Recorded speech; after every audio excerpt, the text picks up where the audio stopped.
Hey, hello everyone, this is Sonia. Welcome back again my another new video. Today's recipe Odisha famous chhena poda. Let's start this recipe. সবার প্রথমে একটা বাটি নেব, তার মধ্যে 2 চামচ ভিনেগার দেব আর 2 চামচ জল দিয়ে ওটাকে মিশিয়ে সাইডে রেখে দেব।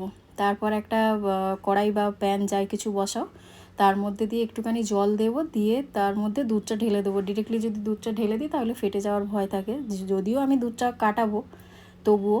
তো দুধটা যখন ফুটে আসবে একটু নাড়াচাড়া দিয়ে দুধটাকে ফুটিয়ে নিতে হবে, যাতে নিচে বসে না যায়। নিচে বসে গেলে লাল লাল একটা সর বেরিয়ে আসবে। সো সেটা যাতে না হয় একটু নাড়াচাড়া দিয়ে দুধটা ফুটিয়ে গ্যাসের ফ্লেমটা অফ করে দেব। দিয়ে তারপরে ওই যে ভিনিগার মেশানো জলটা রেখেছিলাম ওটা এক চামচ করে ছড়িয়ে দিয়ে দুধটা কাটিয়ে নেব যতটা প্রয়োজন। তবে আমার পুরোটাই লেগে গিয়েছিল, তাই পুরোটা দিয়ে আমি ছানাটা কাটিয়ে নিয়েছিলাম। তবে এই ছানা পোড়া যে শুধু ওড়িশা ফেমাস সেটা কিন্তু নয়, আমাদের এখানে কৃষ্ণনগরেও মনে হয় পাওয়া যায়। মনে হয় কেন, পাওয়াই যায়, কারণ আমি যখন বহরমপুর যেতাম তখন ফেরার সময় কৃষ্ণনগর থেকেই ছানা পোড়া আমি নিয়ে আসতাম, আমার ভালো মনে আছে। যাই হোক, খেয়েছিলাম, আমার খুব ভালো লেগেছিলো অনেস্টলি, তাই ভাবলাম আজকে একটু ট্রাই করা যাক। সো দেখো, ছানাটা কাটানো হয়ে গেছে আর জলটা একদম ক্লিয়ার দেখতে পাচ্ছ।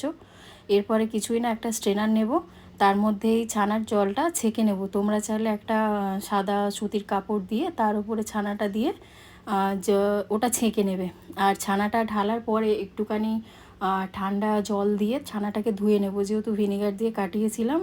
ওই টক ফ্লেভারটা বা ভিনেগারের স্মেলটা ছানার মধ্যে থেকে যাতে না যায়, তার জন্য একটুখানি নর্মাল জল দিয়ে ছানাটা ধুয়ে নেব। এরপরে একটু চামচে করে চেপে জলটা ঝরিয়ে নেব।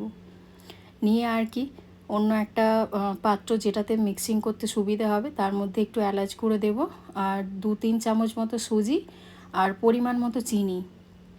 চিনিটা কিন্তু অ্যাকর্ডিং টেস্টের উপর ডিপেন্ড করছে। সবাই যে খুব বেশি মিষ্টি খায় সেটা নয়, কিন্তু আমি 3 চামচ মতো চিনি দিয়েছিলাম। দিয়ে ওটাকে যেমন রসগোল্লার পেস্ট তৈরি করে না হাতের তালু দিয়ে দোলে দোলে, সেই রকম করে মেখে আর একটা ডো বানিয়ে নিতে হবে।